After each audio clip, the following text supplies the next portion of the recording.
Welcome everybody to the Ed Collab Gathering fall session. It gives me great pleasure to introduce today Markette Pierce, who will be talking to us about flipped instruction.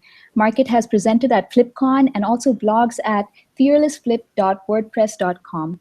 Remember, you can chat along with us via Twitter using the hashtag the Ed Collab Gathering #session5. And now over to Markette. Good morning. And like Carolyn said, thank you so much for joining us. I'm really excited to be part of the Ed Collab Gathering and presenting PD in your PJs, which is pretty fantastic. So I wanted to start today by talking about flipped instruction. And before I get too far into flipped instruction, I think it's important to explain a definition. So I wanted to start with a definition of flipped instruction.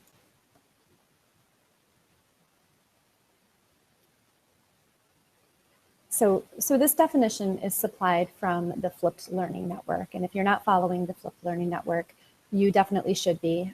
They are a fantastic group of educators who get together and talk about flipped instruction. They contribute to research. It's a fantastic resource. You can connect with other teachers in the same content area as you or others. But they put together this definition of flipped learning.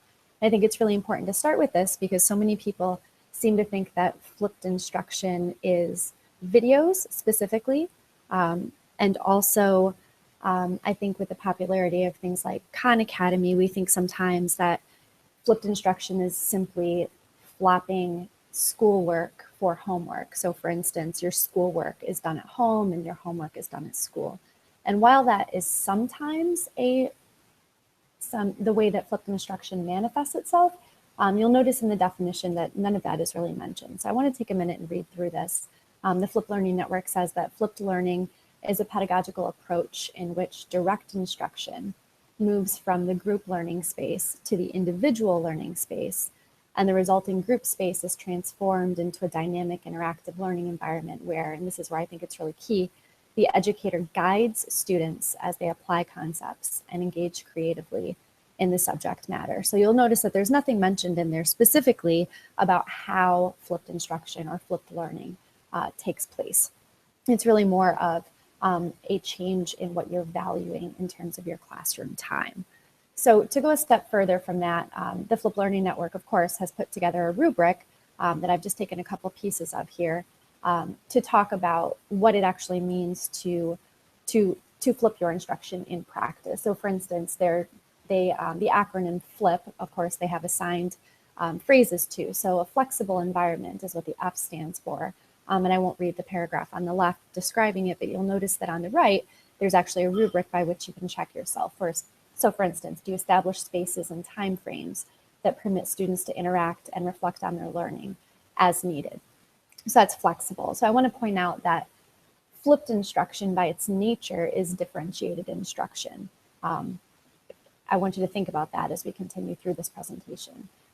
Learning culture, for instance, is the next tenet, right? So giving students opportunities to engage in meaningful activities without the teacher being central. So this is a really difficult thing for a lot of teachers to do. For instance, to go from the center of the classroom where you're in control of a lot of things and you might be really comfortable with that role, for instance, especially when working with young adolescents, it can be terrifying to turn over control. But if you think about it, that's where the learning is actually occurring. The person who's doing the work is probably the person who's doing the most learning. So for instance, can the teacher move out of the center of the learning culture and allow the students to stay center? Scaffolding activities, again, there's a lot of parallels between flipped instruction, good flipped instruction, and solid differentiated instruction. Scaffolding activities and making them accessible to all students through, here it is, differentiation and feedback. So of course, I and P we have next also from the Flipped Learning Network, intentional content, prioritizing concepts used in direct instruction for learners to access on their own.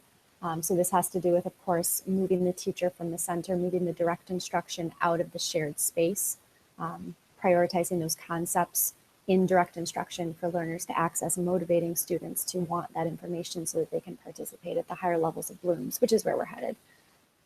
Creating and or curating relevant content, And of course, for P, professional educator, the Flipped Learning Network makes a point that it really does take someone to be both an expert in their content and an expert in how to deliver that content in order for flipped learning to occur.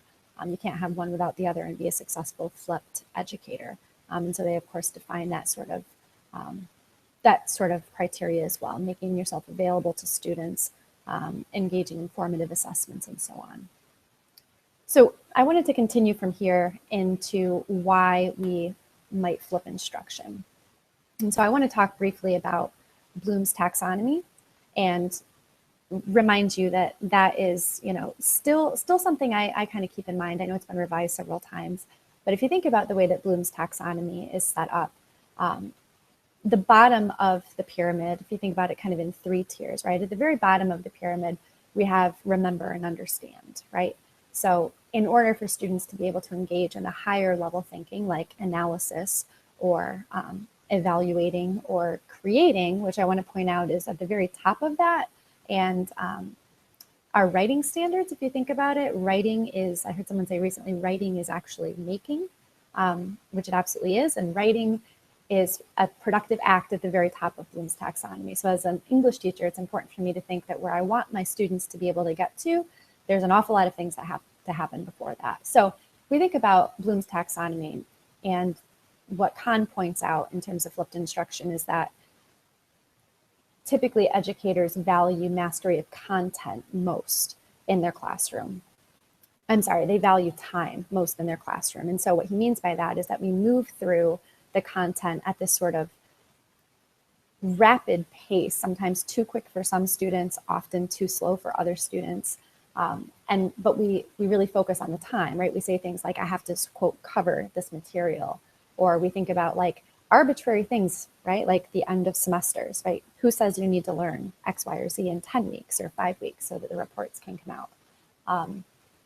But we often fall into measuring our progress by time. And instead, what we should be doing is measuring our progress and deciding when to move forward and when to slow down and when to dive more deeply based on student understanding. And that when you flip your instruction, you really do allow that sort of thing to occur. So to continue with Bloom's taxonomy for a second. If you flip your instruction, right, you can use videos or research or reading outside of class. For instance, English teachers have been doing that for a very long time to get at the remember and understand objectives outside of class. That's really where your direct instruction lives, which leaves a whole lot more time in class for these higher order activities. And just to take this one step further, I've talked about this in a YouTube video in the past, and I just wanted to kind of reiterate these things. On the left-hand side, you'll see something I think is very, very familiar to probably all of us educators. This is Madeline Hunter's model for planning direct instruction, right? So she's got these very rote 7 steps that every lesson plan, if you've worked in a district where they evaluate you on Hunter's, developing Hunter lesson plans, I'm sure you've planned like this. So you have to produce a learning objective at the top, which is an excellent thing to start with. And then of course she moves into an anticipatory set, lesson objectives, stating your objectives, knowing what your purpose is. I want to point out that's number 3, by the way, knowing your purpose. And then of course, number 4 is input, the time for your presentation. So this is where you are actually doing direct instruction. And then we go to number 5, check understanding. And it's not really cyclic, it's not really recursive at all. We just sort of deliver information and then we check understanding. And then maybe if we're really good, we go back and cycle through that loop a couple times. But then we move on to some guided practice where it's a gradual release of control. You've heard these terms that eventually lands in independent study. So not a bad idea, right? Start with a learning objective, whet their interest a little bit, activate their schema, right? Give some lesson objectives, give some direct instruction, check some understanding, gradual release of control, pretty reasonable. But if you think about the way our classroom structures actually work in at least American K-12 education, we have, typically, let's say 45 minutes to 90-minute classrooms, which are, again, an arbitrary division of time, but one that we must live with. And in that traditional classroom, you'll see in the table on the right-hand side, on the left side of that table, how a lesson is often delivered in a traditional class. So for instance, you'll have a warm-up activity where you're covering the anticipatory set, maybe sharing with students the lesson objectives. It takes 5 minutes or so, maybe it's a journal entry, a bell ringer, one of those activities. Then you might go over the previous night's homework for about 20 minutes or so, making sure students understand, and notice that's, 20 minutes or so.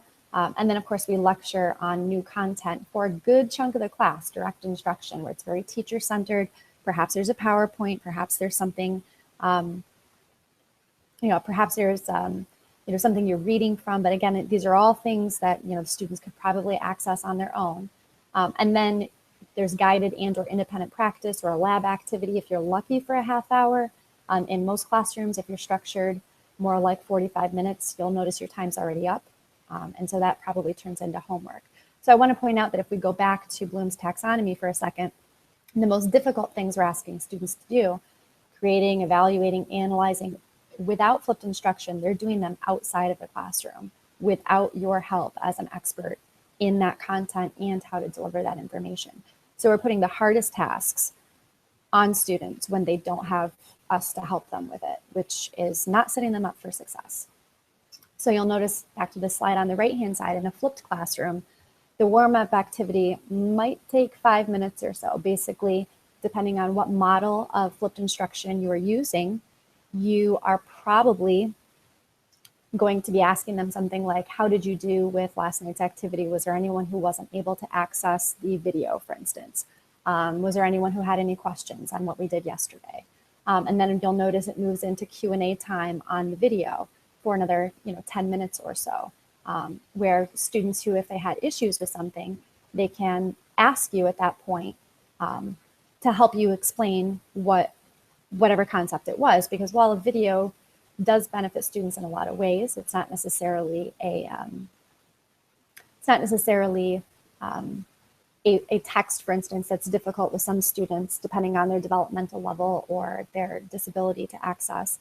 A video is not entirely interactive, right? Like, you can tweet at me, please do, by the way, our hashtag, there we go, we've got some. Yeah, so, you can access students with a video, but it's not 100%. So you're gonna have to build in time for Q&A. And then I'll get to Holly's tweet in just a second. I just wanted to finish up the discussion on the last part of class, right? We've spent 15 minutes, and even if you've got 45 minutes in your class, you've got a half hour to support students now with the hardest part of whatever it is you're doing, the independent practice, the guided practice. So simply by flipping what you're accessing, what you're giving to students at what time, you're making yourself much more available, which is exactly what Holly was pointing out, that by flipping your instruction, you make yourself available to students. And I would agree with that wholeheartedly. Yes, excellent. So Holly continues, this is why she wants to flip her classroom, which is great. And I hope, Holly, I'm going to share some resources with you near the end of the video on some collaborators that you should be connected with. We are some of them, of course, but there's many others on the web as well. And flipping your classroom is not very difficult if you follow the tips that I'm about to move into. So let's see, do we have more tweets coming in? We might have some. We'll get onto those in a little bit. But let me move on with some how-tos. So some basic how-tos. There's many different models. I think when flipped instruction was first starting to catch hold, and I started flipping my instruction probably in 2012 or 13. Yeah, probably end of 2012, beginning of 2013. And I was not at the very, very front by any means. People seem to think that it was very much what Saul Kahn at Khan Academy was offering, which is videos designed to deliver direct instruction in layman's terms so that anyone, anywhere can understand the content. That's kind of their tagline. And Kahn also points out that the reason he doesn't appear in any of his videos, the reason it's just that black screen with somebody writing on it, is so that people don't feel obligated to make eye contact with him and miss his math, which I think speaks to the purpose in his instruction. But anyway, flipped instruction originally was kind of viewed as videos specifically. And that is certainly one way to deliver content. But as I mentioned, videos are not 100% interactive, and they still leave students with questions that you're going to have to be able to address, even in a situation like Coursera, right, which is, you know, kind of flipped instruction for grown-ups to a certain extent, although there is still some time parameters. You also have access to people in your learning community, and often, in many cases, to the professor who's offering the course. So even though you're watching the videos, you can still interact in a real blended way. So Flipped Class 101, I think, was kind of where we started, which was a bunch of people thinking, hey, we need to consider how we're delivering instruction and maybe revalue a couple of the things, a couple of the variables that we have access to as an educator. And then from that sprung a bunch of different models of flipped instruction, which I'm not going to go into in great detail today, but I just wanted to give you some terms, if you're watching this, that you might want to search for and see if you can find some, you know, community to help you with this. So for instance, flipped mastery, to me, is the most logical extension of flipped instruction, and I will be talking about that in just a second. And there's also flipped mastery and gamification. And of course, gamification has to do with you know, involving some game and some risk into your education, rewarding students in a way that games might, right, or like with badges or other things like that.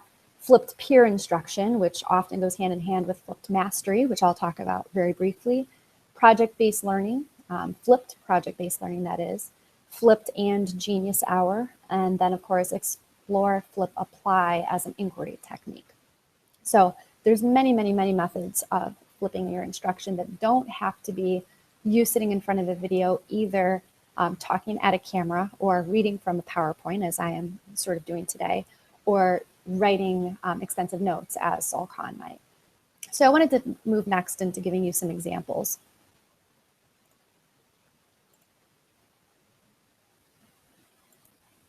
I think I did this.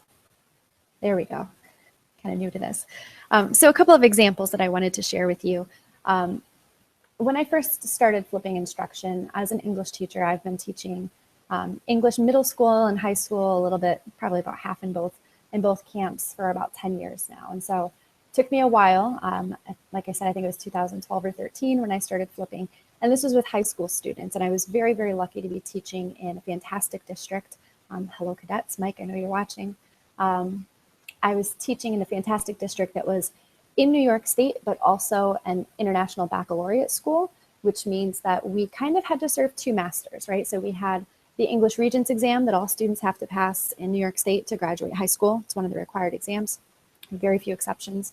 And then, of course, we had students taking the IB diploma program pathway and having to write what, quite honestly, I didn't experience until probably my second or third year in college as an English major, in high school as juniors, maybe not as people who wanted to study English as a profession. So it was a very, very rigorous program, but the district offers a lot of support. And so one of the things I had while working with my juniors and seniors was a class set of iPads, which really totally changed the way I approached preparing lessons and what became in-class work and what became out-of-class work, because suddenly I had all of the World Wide Web at my fingertips, as did all of my students all of the time. So there was not much need for me to stand and lecture anymore.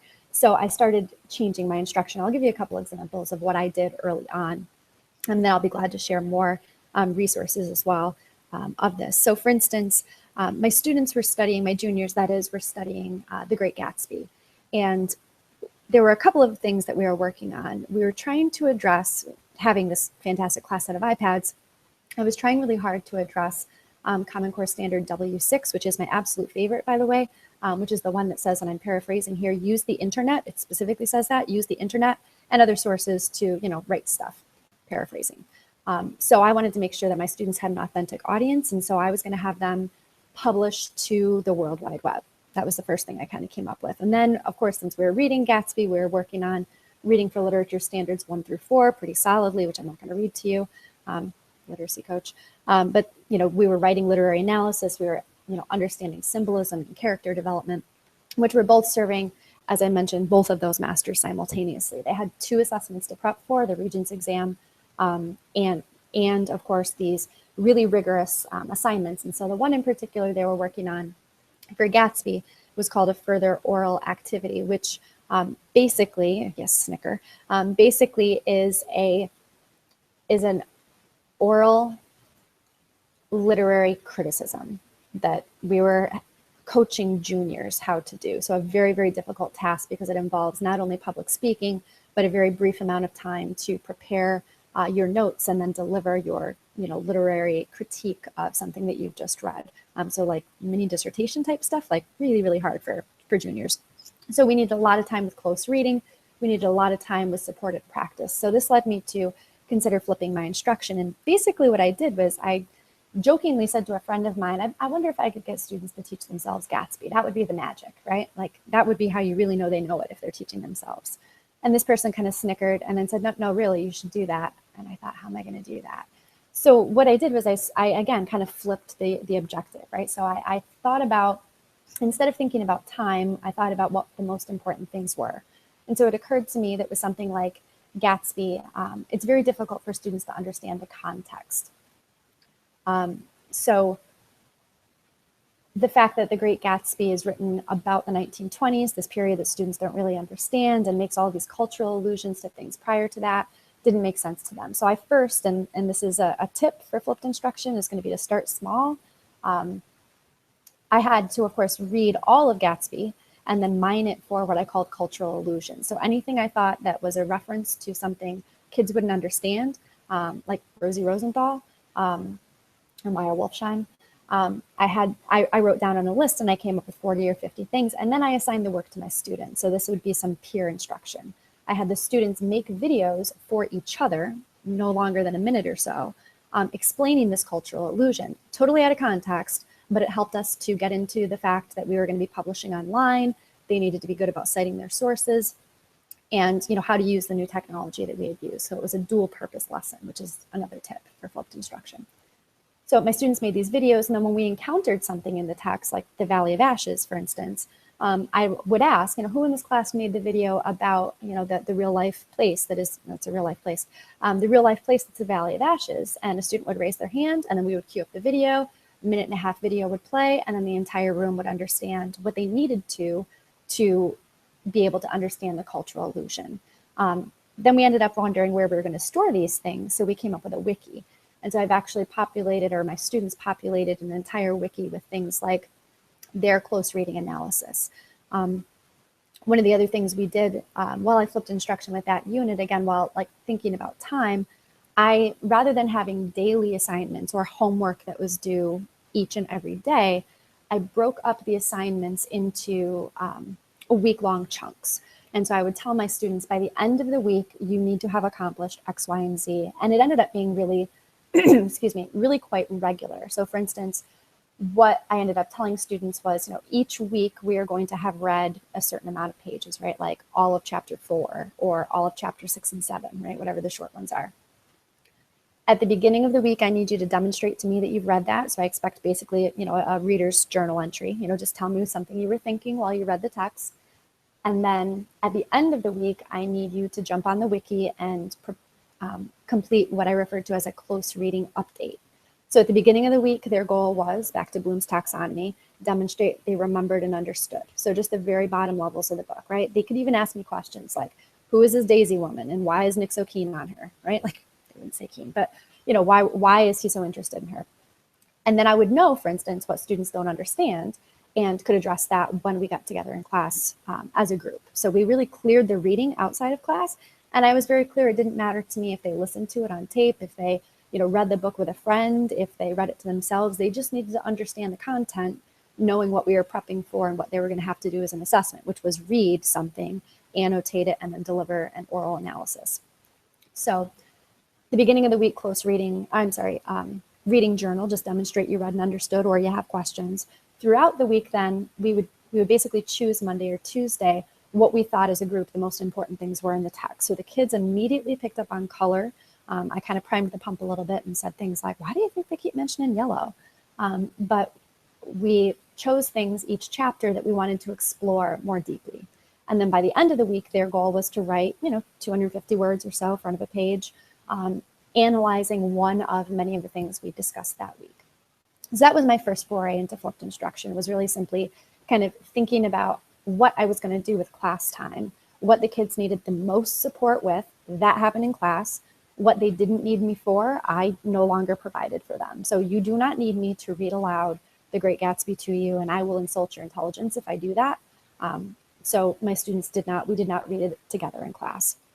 So that's one example of how to flip instruction. Please share your examples as well. One of the great things about flipped instruction in 2015 is that we have access to so many collaborators. And so I'm really interested in your first attempt at flipped instruction. And then we can also talk about what your flipped instruction grew to as you got a little bit farther. So when you're tweeting, please remember you can tweet using the hashtag. It's hashtag #TheEdCollabGathering, and then space, and then a new hashtag, number 5, that's this session.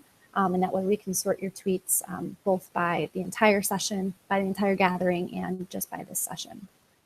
So I'm really interested in hearing what people have done as their first attempt to flip their instruction. While I'm looking for you to answer, I can give you one other example.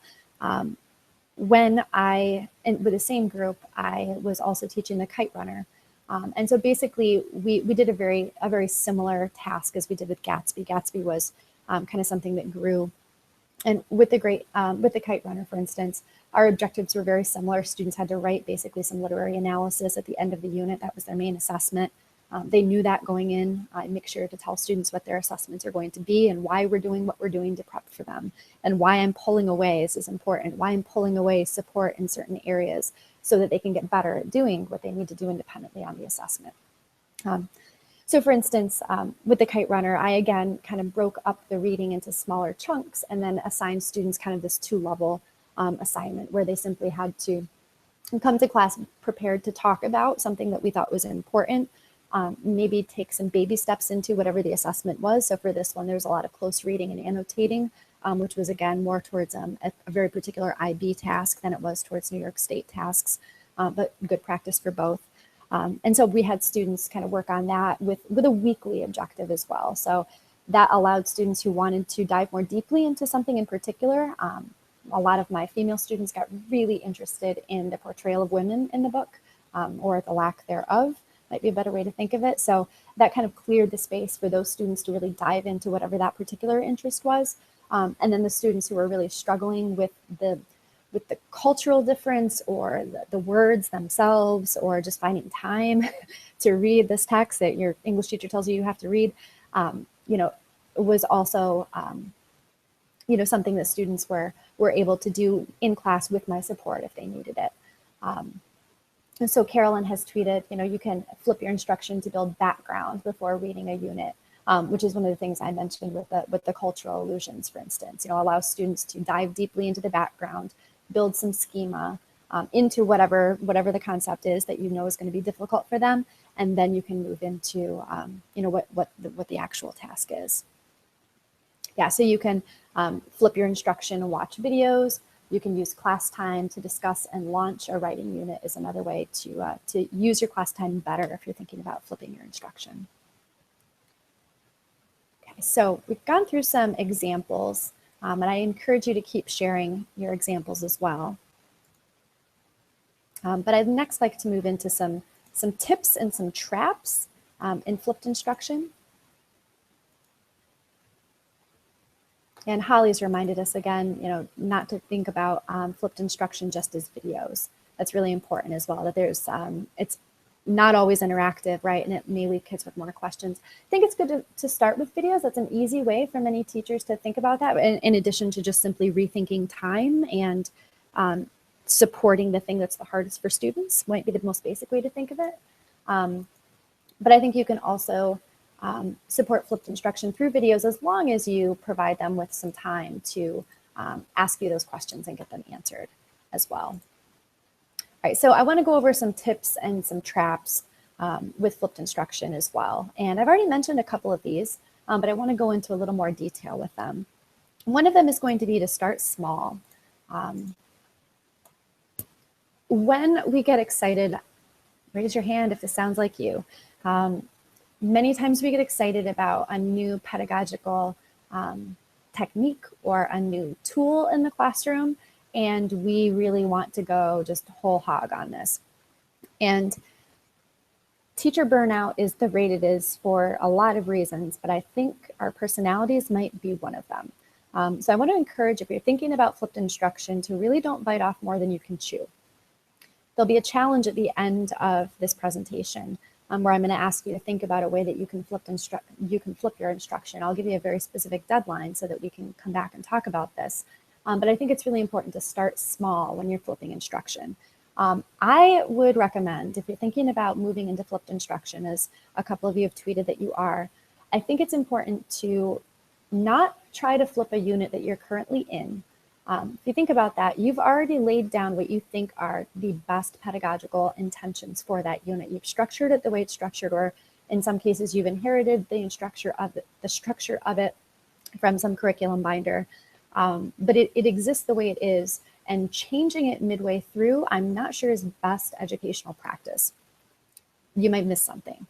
So I would say to think about your next unit, whatever your next unit might be, and think about some small ways, for instance, first, to revalue time in your classroom. How specifically are you going to be able to support the most difficult thing that's happening in your classroom and allowing your students and expecting your students to handle the direct instruction, the most basic thing outside of classroom as their homework, for instance. Second tip I would give is to, once you've started small and you're thinking about that next unit that you want to flip, I would then think about moving to mastery, right? So if you think about the actual like behind the scenes things that happen when you're flipping instruction, you're going to have to, whatever content delivery method you're going to be using to deliver this content to your students, you're going to have to do that first. So for instance, when I assigned all of those cultural illusion videos to my students, I had to first read all of Gatsby and find the cultural illusion videos, right? Geeky English teachers do this for fun on Saturday afternoons, but not everybody is going to want to take that on. So you're going to have to do yourself the entire unit before you can actually flip it, right? So you got to start small. And I think while you're starting small, if you think about moving to mastery as kind of your next step, that makes a lot of sense, right? Because if you have prepared, for instance, let's say you use videos and you prepare some videos delivering direct instruction on the stuff that students actually need to hear from you, and you connect them with some primary sources of, smart people writing about the thing that they need to learn about, because that would, kill two birds with one stone. So you connect them to some of those resources. And you've got your entire next unit planned. There's nothing that says that the brightest student in your class can't fly through that whole unit in no time. So you might think about how to facilitate that sort of thing and what you're going to do when that student really does take to your content and your content delivery method and moves through everything much, much more quickly than you had thought they would. It happens. It's a wonderful thing when it happens, but think about how to support that. What are you going to have them do? Which leads me to point number 3. It might be some peer created content. Perhaps there's something that the student can create either to fulfill a requirement in your course or perhaps in a different course that is related to your content, and you could have them be working on that sort of thing while always thinking about your objectives. What do they need to learn? For instance, if my students are learning how to read and analyze and how to write information and update it using the internet, which were my objectives for my Gatsby unit, then whatever it is I'm asking them to do should probably be based online and probably involve both close reading and analysis and production after that sort of close reading and analysis. That peer-created content can be used in your class, as I did with the cultural illusion videos. In fact, they were popular enough, I shared them with a couple of other teachers who later on gave the assignment and also later on had their students come and watch them when they were struggling. They didn't necessarily make it part of class time, but they might say, oh, you could check out that other class's wiki because they're all posted there. Actually, I did check that this morning and some of the videos are down, which is something I wanted to mention about publishing things on the web. Is all of the things that you find when you visit your least favorite website will probably happen when you publish things on the web. So the fact that we created these videos 2.5 years ago and I've had no web administrator means that some of our links are broken. So if I were to do it again, I would try to involve web administrators as a role in the class as well. I see that there's some tweets coming in as well related to this. I wanted to share some of those with you. So if you haven't followed the Ed Collab as a group, it's at the Ed Collab is the the Twitter name. You should definitely follow my colleagues over there. Holly Mueller is sharing her favorite tip for flipping the classroom is to start small and also to find collaborators, which is what I wanted to talk about next. It's really difficult to, as I mentioned, to flip an entire unit of instruction or even a small, it's a task. I'm not going to lie to you, it's a worthwhile task and it's an investment in your future sanity, but it's a task. So if you can find collaborators who will do this with you, either working on the same content or maybe just using the same tools as you. Back to that district that I mentioned and very fondly, I was part of a iPad pilot program when I decided to flip my instruction, and another fantastic teacher, a biology teacher, also kind of got bitten by this flipped instruction bug about the same time I did. And so his content and mine looked nothing alike. And his methodology, like his delivery methods and mine were very, very different. And our students pointed that out, and they would often say things like, how can yours and so-and-so's instruction both be flipped? So we were very vocal about this, if they look nothing alike. But it was wonderful to have Mike and the others in that group to collaborate with so that we could share things like tools that worked for us, right? Like screencasting tools are helpful if you're going to be making a video. So if you have collaborators, you can ask them. And Twitter, of course, is full of good collaborators as well. So make sure that you're checking that out. Again, you can join this conversation with a hashtag, the EdCollab Gathering, and then a space and a new hashtag, number 5. And that way the tweets about this session will come right to this session as well. So a couple other tips I wanted to go back to. I mentioned finding collaborators. I want to move into my favorite tip, which is to model sound pedagogy and andragogy. And andragogy is simply adult education, if you haven't heard that term before. Peda, root word, child, right? I'm a firm believer that the medium is the message. And so I would encourage you, if you're even considering flipped instruction, anytime you get an opportunity to share your work with your colleagues, you should be presenting a dual purpose method, a dual purpose lesson. If you're not doing that, that is a missed opportunity. And this is my number one critique of leadership, not criticism per se, but critique. If you are not delivering your content in a way that is both the content is meaningful and the delivery method is meaningful, this is a serious missed opportunity.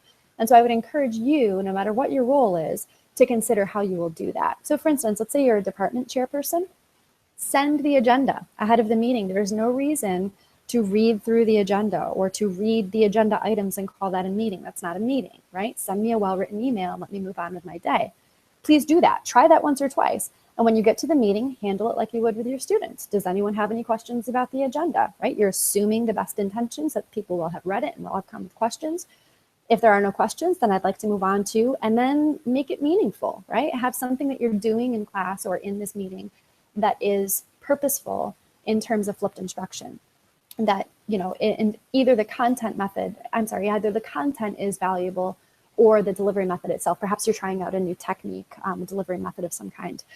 But whenever you have the opportunity to model flipped instruction, people will ask you, what was that you just did there? And then you can drop the term. You don't even have to use it up front.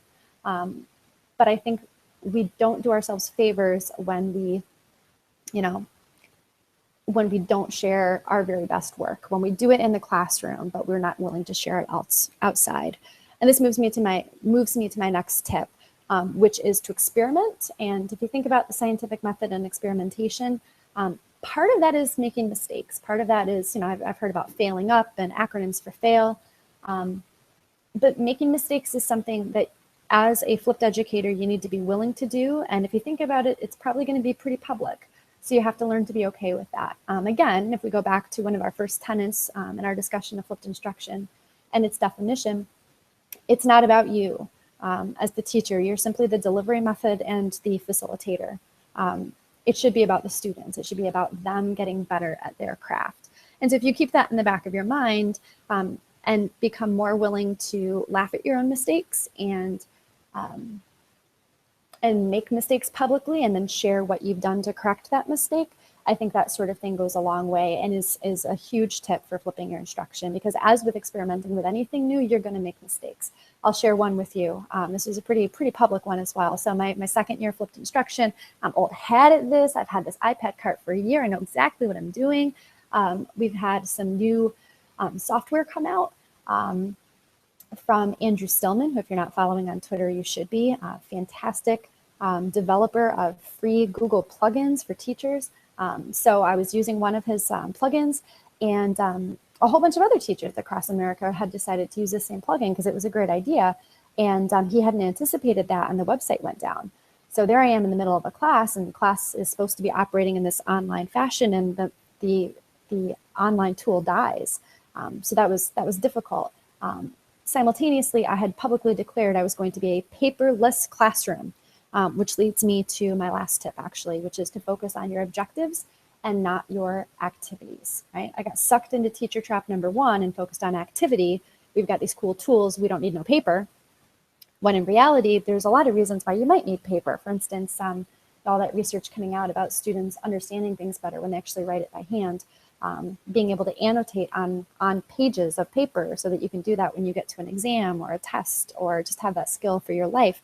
These are all really important things. So, eventually, long story short, a couple of weeks in, I learned that, Paperlite, right? Mostly paperless was probably a better idea than paperless. But again, a pretty public mistake that, you have to be ready to own when you're a flipped educator, or any educator, I would add. And as I mentioned, objective, not activity. So a couple of traps I wanted to mention as well. Those are some tips. A couple of traps I wanted to mention, just 2 quick things. As I've mentioned, activity over objective is, teacher trap number 1.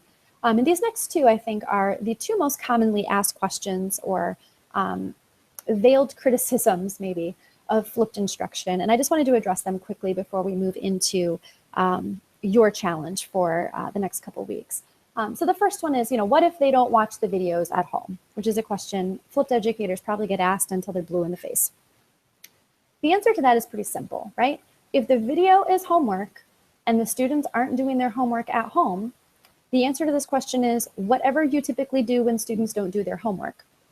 It's not that hard of a question to answer, and it's not the sort of thing that should debilitate your ability to flip your instruction. Furthermore, if you think about this and you take it a step further, in a traditional classroom, right, you're in class, you're standing there, let's say lecturing for, a good portion of the class, as we talked about early on, and then the homework assignment is that independent practice. If students don't do the independent practice in a traditional model, they're skipping out on the higher levels of Bloom's taxonomy and getting no practice there. In a flipped model, right, you are supporting that higher level thinking in your classroom and in the best situation if the students are prepared. And then their homework is the easiest thing. You understand and remember, right? Watch the video or access this information and come to class prepared to talk about. If students don't watch the videos, then what you can do is have them watch the videos in class and simply be in the exact same situation as they would be in the traditional classroom. However, you have recorded that information and they have access to it when they do find the time, and you're publicly demonstrating your unwillingness to leave them out of instruction. They will at least get the direct instruction. You're going to be physically busy with the other students moving on to the analyze and evaluate and create levels of Bloom's taxonomy. And what I've seen happen in my classes, quite honestly, most of the time, is the students who don't want to sit in the back, they do not want to sit in the back watching your video during class time, which is their option if they're unprepared, when you are engaging in a really cool activity with your other students. So this is not a reason not to flip your instruction. And the second question I've addressed in a blog entry as well. What if they aren't all connected at home? First of all, don't assume that. And second, again, if it's important enough that you do it at all, you should be making time in class to do that. So just to wrap up, to extend the conversation, I wanted to challenge you and ask you, now that I've given you some tips and kind of identified, some traps, there be dragons here, for you to think about, what are you going to do between now and Thanksgiving to facilitate flipped learning? So I'm thinking, again, we could simply be trying to find some collaborators. You could be trying to create some videos, but I'd like to challenge you to think about, it's about 10 weeks from now. What is it that you'd like to do to facilitate flipped learning? Thinking about starting small and using and moving to mastery. So I want to thank you so much for joining me this morning as part of the Ed Collab gathering. Make sure to keep tweeting at hashtag the Ed Collab gathering. And also you can add hashtag 5 if it's specific to this conversation. I hope you'll be joining us for some others.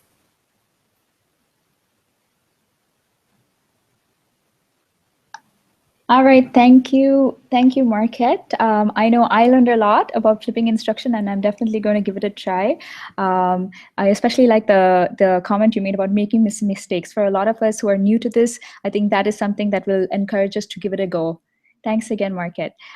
For those of you who are staying on with us, I would like to take a few moments to remind you of our next sessions that are coming up. Coming up in session 2, we have Jeff Anderson and Jo Ellen McCarthy talking to us about the power of mentors. Workshop number 7 is Heather Rocco and Chris Bronk and their team talking about designing curriculum that inspires creativity. Workshop number 8 is Sean Coppola and Emily Spear talking about inquiry research. Workshop number 9 is Dana talking about moving from diversity to social justice. And workshop number 10 is Sarah Gross talking about using nature walks in the classroom. I hope you will continue on into one of those sessions. I do want to remind you that today is completely free, brought to you by the Ed Collab Gathering and the presenters who are giving up their time to share their knowledge with us. If you would like to contribute, please contribute to Book Club, the Book Club Foundation, and help towards this cause. Also coming up, if you do not, if you want to join us, and you can go to theedcollaborative.com, or you can follow the sessions later on youtube.com/theedcollab. Don't forget to continue tweeting and joining us in our chat using the hashtag #TheEdCollabGathering.